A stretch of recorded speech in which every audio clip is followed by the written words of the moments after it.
Welcome back everyone to the Hello World guys. This is another episode of the OpenGL 3D renderer series, and if you remember in the previous videos we have compiled the shaders, we have created our shaders, we have created a Windows setup modern OpenGL, and in this video we are going to actually finally get some drawings in our scene, and we are going to draw something very basic, which is a triangle. We'll begin by drawing a triangle. So if you remember in the Vertex shader code, we of course defined the version, and then we have got an array of vertices. So for that we'll define that array here like a normal array. So we'll create float here called vertices, and that's going to be an array, and let's just set it to some value. And in OpenGL, modern OpenGL, you don't specify stuff using GL begin or GLN, but instead you create an array of vertices and pass it together. We are going to pass different values inside of these vertices. For example, you can say one here, and by the way, I'm going to go and change my screen size to be a square for now, for reasons you'll see in a second.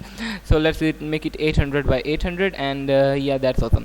So OpenGL, when we are specifying these different things, OpenGL expects the coordinates that we give it to be in normal to be in NDC or normalized device coordinates.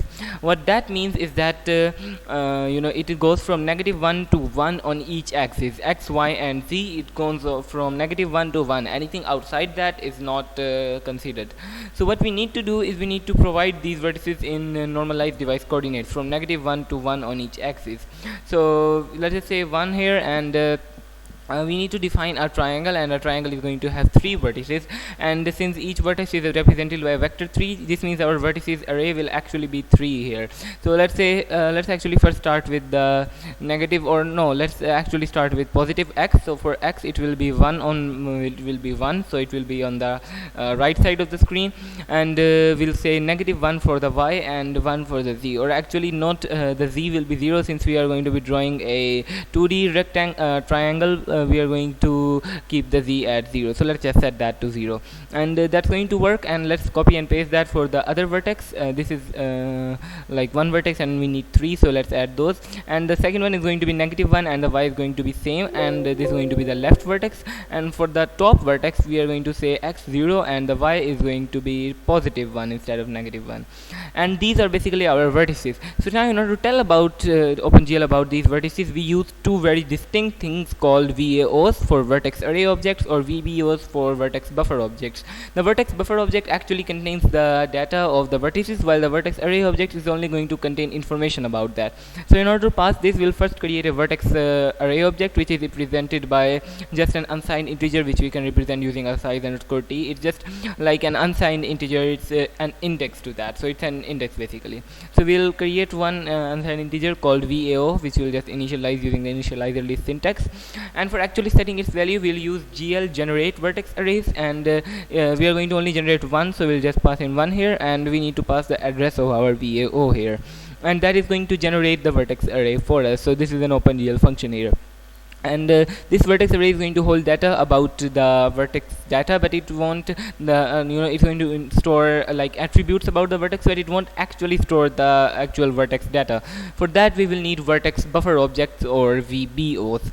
So what we can do is we can create another VBO, but before we do that, let's just GL bind the vertex array, because whenever we want to apply operations to a vertex array, we need to bind it first. So we'll say GL bind vertex array and pass it our VAO.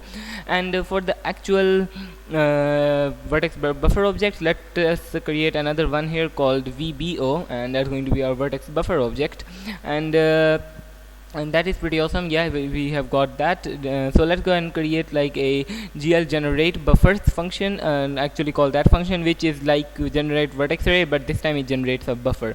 So we are going to pass it our VBO, and now we are going to bind the buffer as well. So as you can see, the first argument requires a target, which represents the type of the buffer. Since it's a vertex buffer, the type we need to use here is GL_array_buffer.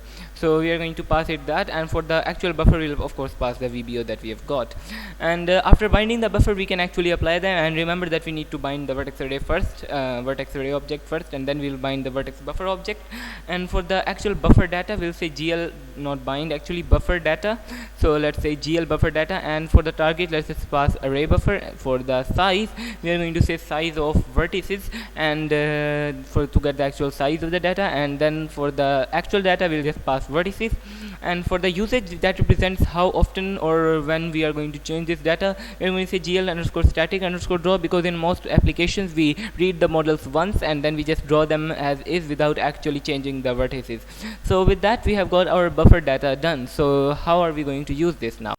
Now what we are going to do here is that before we actually draw this, we need to set some attributes on the vertex array. So we'll use a function called GL vertex attrib array, attrib pointer, sorry, that would allow us to set these. So it would contain a bunch of parameters. We'll set the index to 1, which will what it does we'll understand in a second. And for the actual size we'll just pass in 3, because we are having a vector 3 here. And then for the normalized, the actually not normalized, for the type we'll pass GL underscore float, because we are using float here. Normalization is irrelevant to us, so we'll just pass in GL underscore false. And for this here we will actually for the stride we want to basically tell it how much we need to go for to get to the next one, which is just 3 multiplied by size of float, because that's the size of our vector 3 as in our vertices array. And for the pointer we can just pass in void pointer 0 here, which represents where our actual array will start. And we can just pass in null here as well, or the C++ null pointer will work fine too. We'll just pass in null pointer here. So we have got GL vertex attrib pointer done.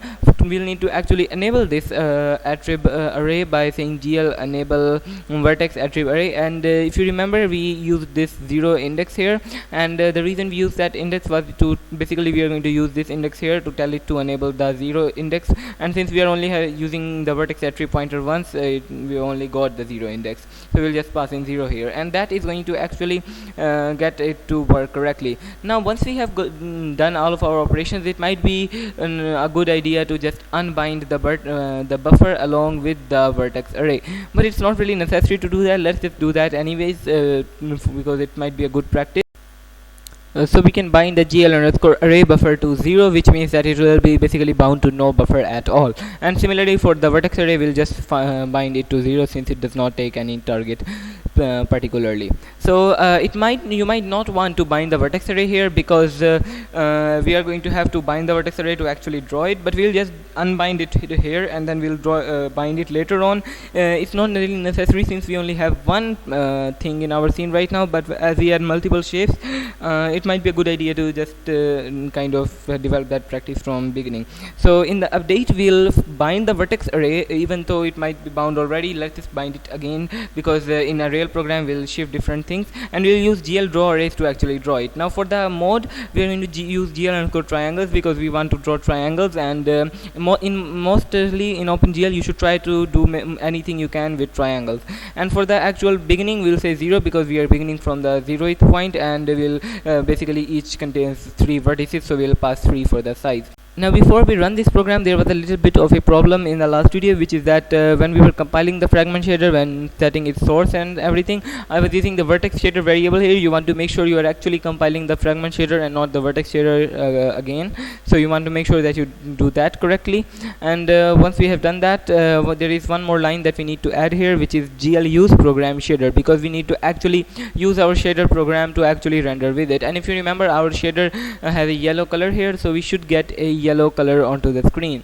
So yeah, let's just go ahead and run that, and what you should see is that I get a yellow triangle on my screen. And as you can see, we have got a yellow triangle on the screen, and it's being drawn using OpenGL, and it spans the correct amount of the screen like we expected it to. And of course we can change the color as well. So if I change the color to green, what you should see is that we get a green triangle on my screen, and we can change the color using the RGB values. So this is pretty much it for this video, and in this video we learned how to create a basic triangle onto the screen. And in the next video we are going to learn about element buffer objects and how they can help us draw more complicated shapes to the screen. So stay tuned for that. Make sure to like and subscribe, and I'll see you in the next video, and bye.